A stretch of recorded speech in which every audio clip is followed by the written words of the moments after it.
don't know where everyone was positioned during the actual incident.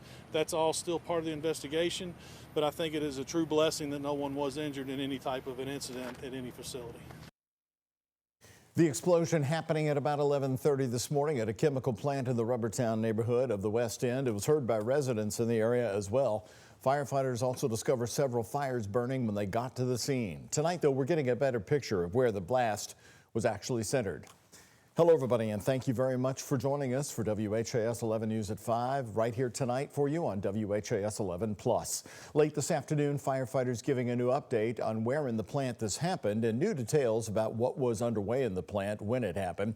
The good news in all of this, no one killed, no one hurt, and early on, there was no danger to the public. WHAS 11's Isaiah Kim Martinez and photojournalist Connie Offit have the story. The Sky 11 drone is over the top of the Carbide Industries chemical plant, a facility with another explosion and one with a checkered history in Rubbertown. I'm beyond tired of it. I wish the industry was not over there.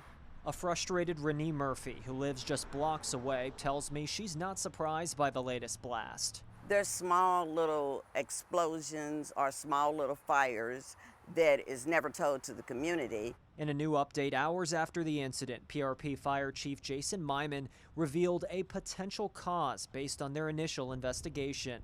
Original reports were that the furnace had exploded, and that is not the case. We're looking at a potential overflow of a product that may have came out of the furnace and ran onto the ground, which may have caused the explosion.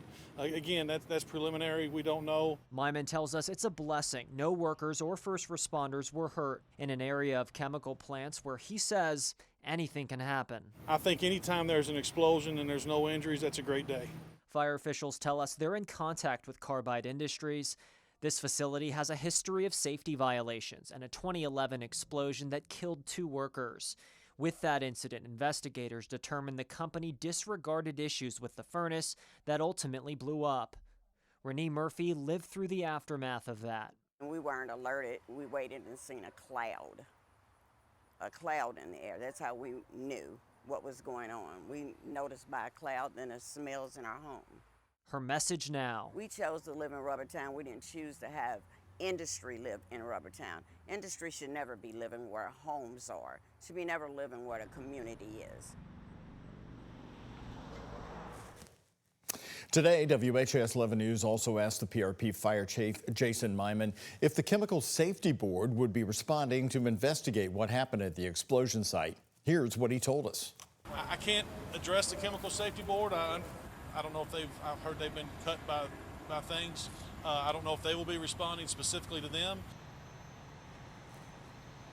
The Chemical Safety Board, which is an extension of the Clean Air Act, is responsible for independently investigating chemical incidents like the one that happened today to prevent future harm. Last night's budget bill intended to cut the board's budget from $14 million to zero, which would close their operations in 2026. President Donald Trump citing the reason as redundancy in agencies like the EPA and OSHA, despite also cutting their funding. WHAS 11, by the way, reached out to the Chemical Safety Board for comment today, but their spokesperson has been furloughed due to the government shutdown that happened at midnight last night.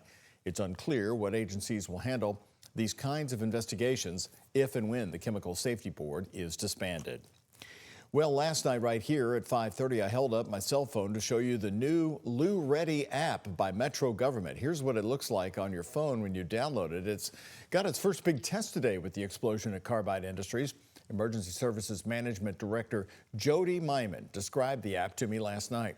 One of the biggest things is how to prepare for an emergency, how to, if there's an emergency that's around them, it's going to tell them what to do, and then also in the recovery process. So, those are the 3 big things that we work on with emergency management, and this will be able to tell people in real time, how to deal with an emergency. Again, the Lou Ready app, that's L-O-U Ready, and it's one word connected there, can be found in your app store. There's still time for Democrats to pass this clean bipartisan bill that's sitting before them, and we encourage our Democrat colleagues to do that. Democrats are united in our resolve to make sure that we cancel the cuts. We're in the midst of an incredible crisis, a health care crisis that Republicans have caused.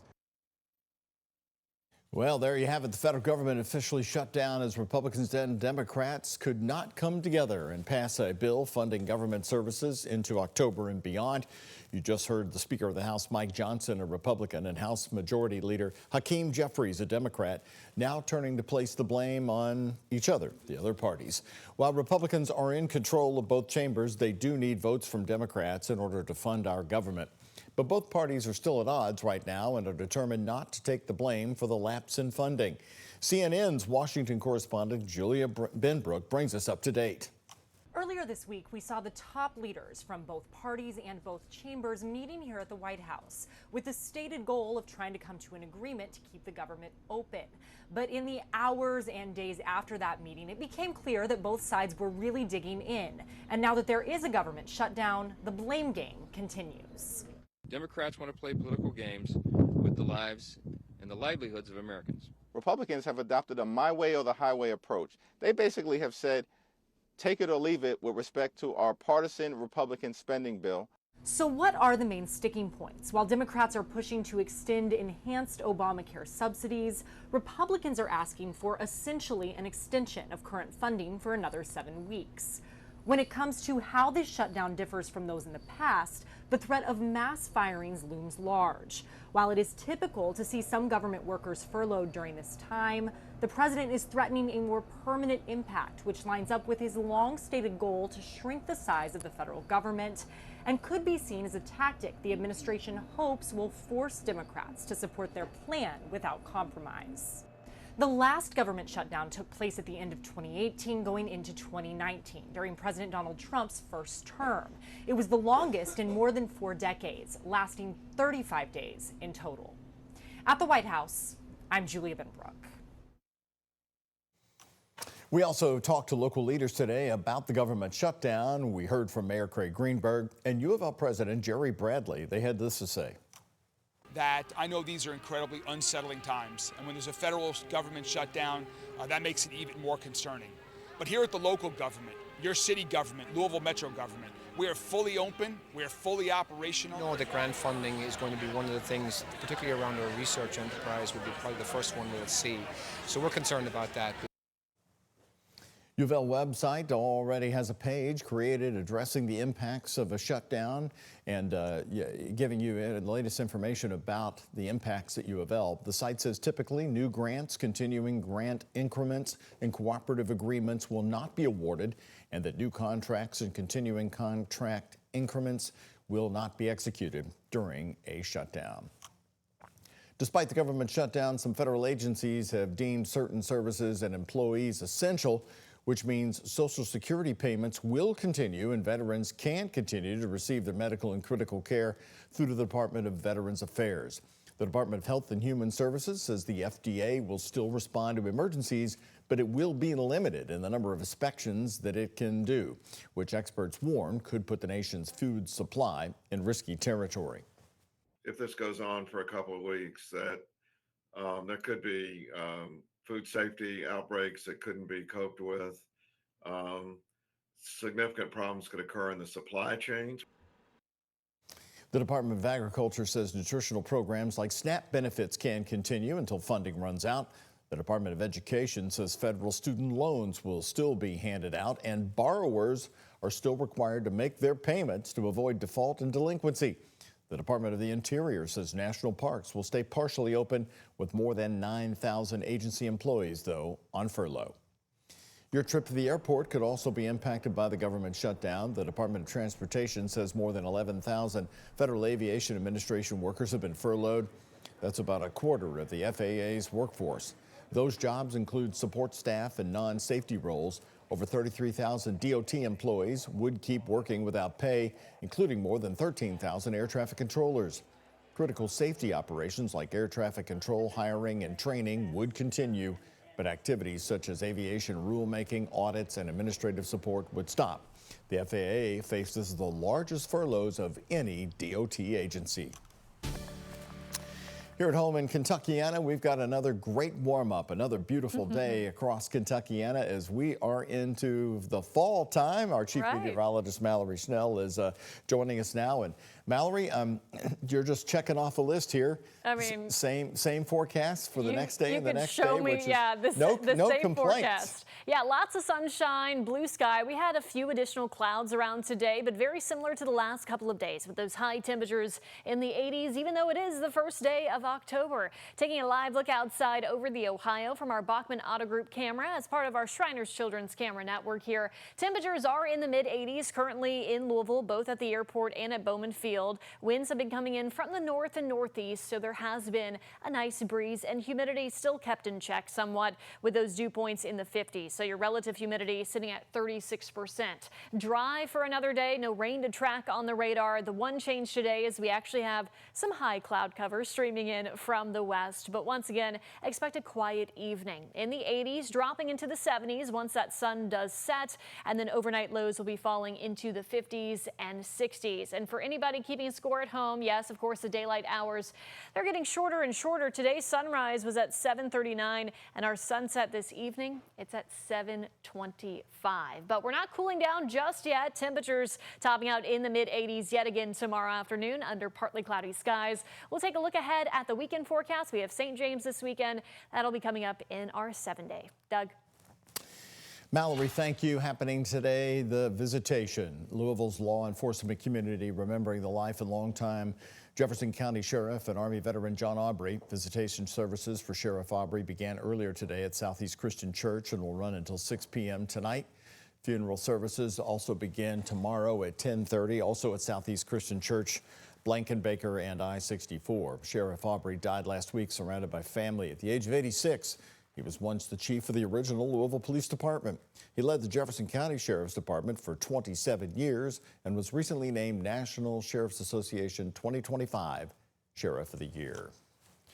Well, Louisville's current Metro Police Chief just crossed the one-year milestone in the job full-time. WHAS11 News sat down with Chief Paul Humphrey this afternoon, who expressed his accomplishments in the past year, including a lower crime rate, which is mirroring the national trend.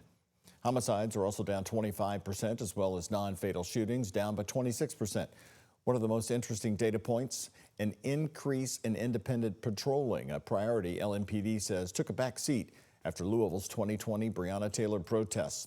Cited as self-initiated runs, there was a substantial 36% increase. Humphrey also expressed his concern with police officers being afraid to do their jobs and his efforts to support the police force. The thing that you absolutely cannot have in this profession is people who are scared.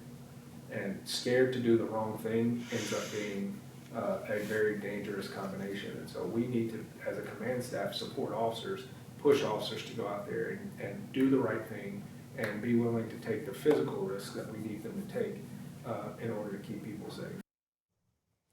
In a news conference today, the chief announced his efforts to expand the downtown police force to help keep Louisville safe.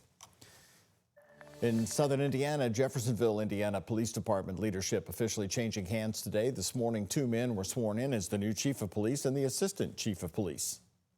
As police chief, according to the best of my skill, abilities, and judgment, so help me God.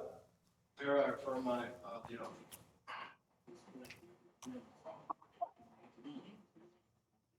Jeffersonville Mayor there, Mike Moore, swearing in Michael Scott McVoy, sworn in as the city's new police chief today after serving as interim chief and previously as assistant chief since 2015. McVoy is a 17-year veteran and graduate of the FBI National Academy, known for his focus on community partnerships, officer wellness, and modern policing.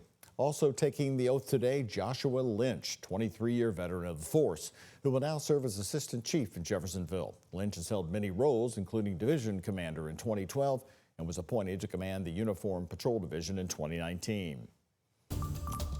Right here next at 5, the big storms, Imelda and Umberto, are still swirling out in the Atlantic, but their effects are still being felt along the coast of the United States. And here's a check of today's Kentucky Lottery jackpots. Mega Millions, $520 million. Powerball, $174 million.